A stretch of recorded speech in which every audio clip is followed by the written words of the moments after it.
Voilà, on attaque la deuxième partie du montage du dressing. Donc on a vu un certain nombre de choses, la structure, la pose des rails. Maintenant on va voir donc comment on pose le système de roulette sur la porte.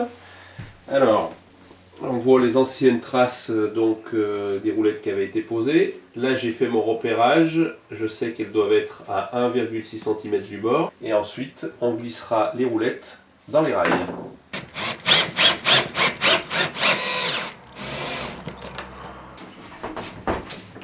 Ensuite, il ne reste plus qu'à faire rentrer donc la roulette dans le rail.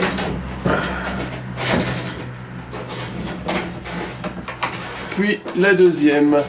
Et donc là, vous voyez, par rapport au premier film, qu'on a posé le deuxième rail, ce qui va permettre d'avoir les portes en décalé. Pour conserver l'esprit industriel, on va mettre des étagères en zinc. Donc on les a montées, là c'est des petites étagères qui sont assez légères, mais pour mettre des pulls et des chemises ça suffira bien. On va voir maintenant comment on va les fixer entre elles et surtout prévoir des équerres pour qu'elles tiennent au mur. Les étagères en haut possèdent des trous comme on voit ici, donc on va mettre une équerre, là on simule comme si on était à l'arrière de l'étagère, hein. On va mettre une équerre comme ça avec une vis qui tient les deux étagères et ensuite on va fixer cette partie-là en la pliant dans le mur. Après avoir mesuré la distance entre le trou donc, qui va tenir l'étagère et le mur, j'utilise, si j'ai pas d'étau, une simple clé à molette qui va me permettre de plier à la bonne distance mon équerre. Ensuite, on met la vis et il ne restera plus qu'à repérer, puis à percer pour fixer l'équerre. Alors une petite astuce, vous voyez que là, au-dessus des étagères, on a deux modules. Alors en fait, c'est tout simplement une étagère qu'on a coupée en deux. À l'origine, les pieds ne sont pas faits pour se poser l'un sur l'autre. On va fixer en fait un tasseau ici, qu'on va visser devant et derrière, afin que quand on pose notre étagère, elle ne rippe pas ni en avant ni en arrière. Passons maintenant à la pose de l'habillage du dressing en haut. Comme vous le voyez ici, j'ai commencé à poser une première plaque de plâtre. On va voir maintenant comment la mesurer, la tracer et la couper avant de la poser. Alors première étape, j'ai fait donc un repérage sur le haut en dessinant exactement la forme de ma plaque comme elle doit être découpée, en mettant donc toutes les mesures.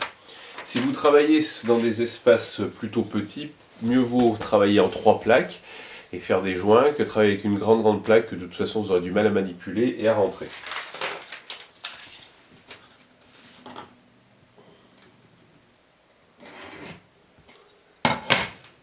Une fois tracé, vous prenez donc une scie à placo, scie crocodile ou équivalent, et vous allez couper donc.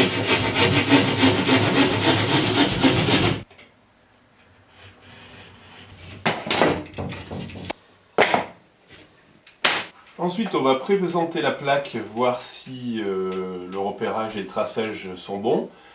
On fera des petites modifications si nécessaire et puis on la vissera.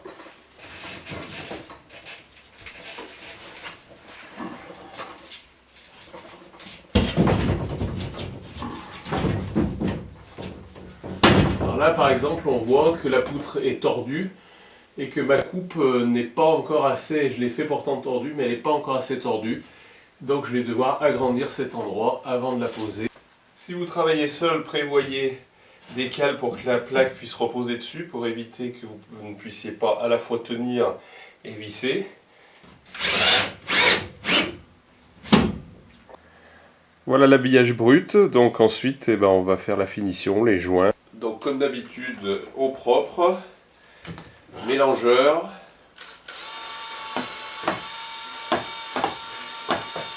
Enduit un joint et on mélange jusqu'à ce qu'on obtienne une pâte assez épaisse. Alors pour faire notre joint, toujours même méthode. Première passe d'enduit à joint.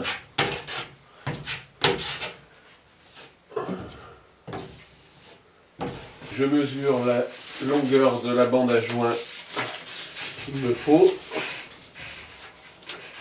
Je la coupe. J'applique la bande à joint bien centrée sur mon joint. Je l'écrase.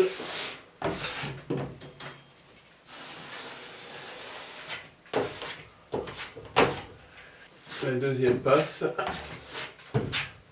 pour recouvrir le papier. Et je finis en lissant.